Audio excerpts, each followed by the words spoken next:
9 साल की तवील जो है जद्दोजहद करने के बाद, ओमान में रहने के बाद जो है पाकिस्तान तशरीफ़ लाए हैं शाहिद भाई। और शाहिद भाई से हम ये पूछेंगे कि परदेश की लाइफ जो है वो आपकी कैसी गुजरी है, और वहाँ के जो 9 साल थे और यहाँ की जो ज़िंदगी है उसमें क्या फ़र्क है, और वहाँ पे जो काम किया या जो नौकरी की है वो किस तरह की थी, और यहाँ से गए कैसे। तो उसके हवाले से जो है वो हम इनसे जो है बात करते हैं। शाहिद भाई कैसे हैं आप, खैरियत से हैं? अल्लाह पाक का सर, आप सुनाए, आप कैसे हैं? शाहिद भाई 9 साल आपने गुजारे ओमान में, जी जी, ओमान मस्कत। और आपने 9 साल वहाँ पे मजदूरी की। जी, मैंने मजदूरी की, कंटेनर वगैरह लोड अनलोड की, और बाहर भी जाता था काम के सिलसिले में। कभी गाड़ियाँ लोड करके शदीद यानी जदोजहद की अपनी। तो यहाँ से जो जाने का प्रोसेस है वो ज़रा बताएं वीवर्स को कि किस तरह से, क्या प्रोसेस से गुजर के आप जो है वो ओमान गए थे। जी और थोड़ा सा जो है लाउडली थोड़ा सा इस बारे में जो है सर, बताएं। प्रोसेस तो यही है कि मैं किसी एजेंट से मैंने बात की थी, ऑफिस गया था एजेंट से कि अपना शाहरा फैसल में उन लोग का ऑफिस है एजेंसी का। अच्छा। तो तकरीबन उस टाइम मैंने 9 साल पहले मैंने 2.5 लाख दिए थे एजेंसी को। अच्छा, 2.5 लाख रुपए दिए थे 2.5 लाख आपने? दिए थे, मुझे टिकट भी मिली थी और वीज़ा भी मिला अच्छा, था। टिकट भी उसके अंदर शामिल थी? उसके 2.5 लाख अंदर के शामिल थे टिकट भी। ठीक हो गया। तो उसके बाद बस वहाँ से वीज़ा आया, 15 दिन, 1 महीने 15 दिन के बाद वीज़ा आया। तो उन्होंने कहा कि मेडिकल करवाओ। गेम का मेडिकल से मैंने मेडिकल कराया यहीं पर, ये शाहरा फैसल पे। अच्छा, तो यहाँ से जो है वो आपको क्या गाइड किया था उन्होंने कि वहाँ पर क्या जॉब होगी और किस नज़रिए की जॉब होगी? क्या आपकी कोई डिमांड थी यहाँ से कि नहीं नहीं, मुझे इस जॉब के लिए जाना है? नहीं मेरी तो कोई डिमांड नहीं थी, लेकिन जिस एजेंट्स के थ्रू में गया था ना, तो उन्होंने किया था मेरे साथ, धोखा किया था। मुझे कहा था कि मिल्क की कंपनी है, वहाँ जाके आपको मतलब मिल्क की गाड़ी आएगी तो लोड करनी है, अनलोड करनी है, गाड़ी नहीं आएगी तो आप बैठे रहो सारा दिन। तो जब मैं यहाँ से गया, वहाँ ओमान गया, वहाँ देखा तो कंपनी कुछ और निकली, हार्डवेयर की कंपनी निकली। अच्छा, यहाँ पर आपको जो है ये गाइड किया गया था कि आप मिल्क की कंपनी में जा रहे हैं, जी, यहाँ से जबकि मुझे वहाँ पर आपको जो है वो काम जो है वो दूसरी नौयत का मिला था, हार्डवेयर का। जी हार्डवेयर का। वो बड़ा मुश्किल काम था कोई? बड़ा मुश्किल काम था सर, लेकिन मैं कहीं से पैसे भी उधार लेके गया था। वालिद साहब ओहो। उस टाइम मेरे हयात थे, अभी तो वालिद साहब का भी इंतकाल हो गया। सही है। तो उस टाइम मैंने यही सोचा कि अभी जाऊंगा तो जहाँ जिस बंदे से पैसे लिए, कर्जा लिए, वो तो जाहिर सी बातें नहीं छोड़ेंगे। बिल्कुल ऐसे ही है। तो मैंने कहा कि चले 1 साल गुजार लेता हूँ। मुश्किल तो आती रहती है, इंसान के हालात में ऊपर नीचे होते रहते हैं इंसान के हालात। तो ऐसे करते करते मैं वहाँ जाके काम सीख गया। तो 9 साल मैंने निकाल लिए माशाल्लाह। तो 9 साल में आप यहाँ पर फिर कितनी बार आए बीच में? 9 साल में आपकी फैमिली, आपके माँ बाप? यहाँ तकरीबन मैं 3 बार आया।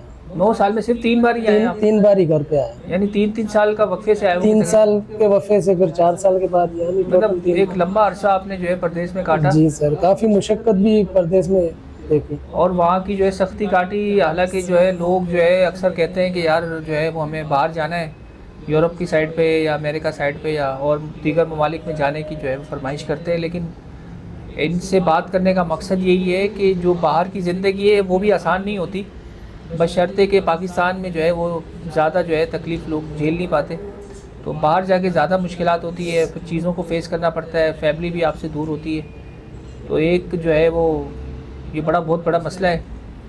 तो 3 बार आए आप, पर वहाँ पर क्या आपकी सैलरी वगैरह क्या थी वहाँ पे? सर सैलरी शुरू में तो मेरी थी तकरीबन 80 रियाल मुझे मिलते थे वहाँ ओमान के। अच्छा, तो 80 उस रियाल। टाइम 80 रियाल यहाँ के बनते थे तकरीबन अपना 60,000 बनते थे 9 अच्छा, साल 60,000 रुपये बनते थे? जी, तकरीबन 60। 9 साल पहले की बात बता रहे 9 हैं? साल पहले की शुरू में मैं गया था। 80 रियाल मुझे अच्छा। सैलरी मिलती थी और 20 रियाल मुझे खाने के मिलते थे। अच्छा, ठीक तो है। उसमें मैं समझो खाना वगैरह अपना रूम कंपनी सही ने है। दी थी, मेडिकल वगैरह कंपनी की तरफ से।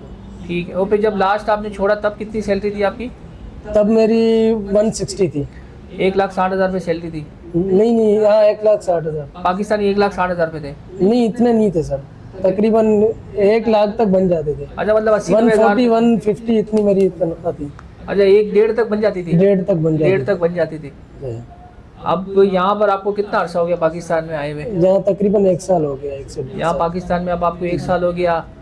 अब वहाँ की क्या लाइफस्टाइल होती है, एक हमारे व्यूवर्स को ये बताएं कि वहाँ के जो परदेश की लाइफ होती है या जो यहाँ से लोग जाते हैं सही। और जो समझते हैं कि हम वहाँ जाके स्ट्रगल करके कामयाब हो जाएंगे, उनके लिए क्या पैगाम है? सर उनके लिए तो मेरा यही पैगाम है कि यहाँ से अब जब भी यहाँ से जाओ, पूरी एजेंसी से मालूमात लेके फिर जाओ। ऐसे ही किसी के हत्थे नहीं चढ़ जाओ। यहाँ से कुछ और बोलते हैं तो वहाँ कुछ आपको और ही करना पड़ता है। और पैसे भी आपसे इतने डिमांड करते हैं, आप यहाँ वहाँ से कर्जे वगैरह लेके आप मतलब शुरू में जो आपका शौक होता है आप तो निकल जाते हो वहाँ पे, आप कहते हो नहीं मुझे जाना है, परदेश में जाना है, मैं ये करूँगा वो करूँगा, अपने लाइफ बनाऊँगा, लेकिन कुछ नहीं कर सकता है। इतने मेरे यार दोस्त, काफ़ी अजीज करीबी दोस्त मेरे गए यहाँ से 10-10 लाख देके यूरोप गए, तो वहाँ से उन लोग को बहुत मुश्किलात फेस करनी पड़ी। तो मेरा यही पैगाम है व्यूअर्स के लिए कि यहाँ अच्छा है, जो भी अपना पाकिस्तान में आप कमा रहे हो थोड़ा बहुत अपने घर वालों के साथ अच्छा है, वहाँ कोई आपको देखने वाला नहीं है, बहुत सारी स्ट्रगल करनी पड़ती है। तो वहाँ के जो खाने वगैरह हैं, अगर ओमान की आप बात करें, ओमान में अगर आप रहे हैं तो वहाँ की खाने की क्या तरतीब थी आपकी? खाना पीना किस तरह से करते थे वहाँ? खुद बनाते थे या आपको कंपनी की तरफ से मिलता था? सर खुद बनाते थे हम लोग। अच्छा, आप खुद यानी बनाना? सुबह हम 4 बजे उठते थे जॉब के लिए। अच्छा, तो सुबह वहाँ- 4 बजे? जी सुबह 4 बजे उठते थे और पंच सिस्टम होता था, मशीन लगी होती थी, वहाँ पर हमें पंच करना अच्छा, पड़ता था। अंगूठा प्रेस करके आपने अंगूठा दिन प्रेस का कर- आगाज करना होता था? जी, नौकरी तो आपकी? उसके बाद हम गाड़ियों के साथ निकल जाते थे सप्लाई पे, यानी इतनी दूर जाते थे, जैसे कराची से लाहौर चले गए, कराची से पंजाब चले गए, तो वहाँ से रात को कभी 12 बज जाते थे आने में, कभी रात के 2:30 बज जाते थे, कभी 2 बज जाते थे, तो आते ही हमें खाना बनाना होता था रात में, फिर वही सुबह को उठ के फिर वही जाना। और कितने घंटे की ड्यूटी होती थी वहाँ पे?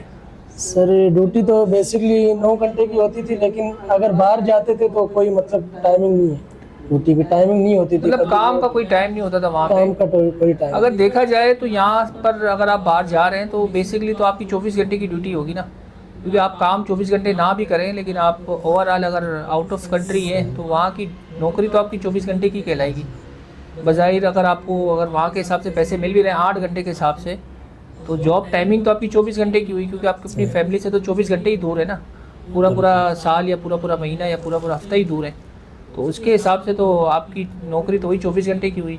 जी बिल्कुल। तो यहाँ के हिसाब से तो काफ़ी मुश्किल जो है वो मराइल, काफ़ी कुछ लोग मुश्किल जो डंकी करके जाते हैं या कुछ ऐसे हजरात हैं जिनको जो है वो अपने मौत को भी जो है वो दाव पे लगा के जो है वो कश्ती के ज़रिए और मुख्तलिफ़ किस्म से जो है वो बाहर जाने की कोशिश करते हैं, जो कि अक्सर लोग कामयाब भी हो जाते हैं और अक्सर लोग जो है वो नाकाम भी हो जाते हैं। तो उनके लिए पैगाम है कि कम से कम अपनी फैमिली का जो है वो इस बात पे जो है वो ख्याल करें कम से कम जो है वो, क्योंकि बाद में जो है वो आपकी फैमिली को ही सफ़र करना है, तो आप तो अपनी जगह में पहुंच जाएंगे जहां पहुंचना है आपको, लेकिन बाद में जो आपकी फैमिली स्ट्रगल करेगी, जो आपके बच्चे हैं, छोटे बच्चे अगर तो उनके लिए जो मसाइल होते हैं अक्सर जो है वो आपने भी देखा होगा टीवी में, इस तरह की चीज़ें जो है वो ज़्यादातर देखने को मिलती हैं। और अभी रिसेंटली भी मैंने कहीं से सुना था कि अब जो अभी जो एजेंट ले रहे हैं वो कम से कम भी 25 से 33 लाख रुपए या 40 लाख रुपए जो है वो रेट लेते हैं, और उसमें भी जो है वो नेचुरली ज़्यादातर जो है वो फ्रॉड होता है, धोखा ज़्यादातर होता है, और वो जो आपके पैसे खा जाते हैं, और देने वाले को भी इतनी अकल नहीं होती, और वो लेने वाला जो है वो अपना पूरी तरह से जो है वो उसको जो है वो फ़ायदा उठाता है सामने वाले के दिमाग का, और उससे जो भी बातें कर रहा होता है उसको यही लगता है कि ये जो है वो मुझे पैसे दे देगा, और उसको बाहर जाने का झांसा दे के जो है वो उसको बेवकूफ़ बनाने की कोशिश करता है। तो शाहिद भाई से भी हमने यही बात की और इनसे भी हमने यही नज़रिया लिया। बाकी और क्या कहना चाहेंगे ओमान के हवाले से, या कोई जो परदेश के हवाले से, या वहाँ के जो है कानून के हवाले से कुछ बताएं, अगर ऐसी चीज़ है जो आप समझते हैं कि जो हमारी जनरेशन के लिए बहुत फ़ायदेमंद है।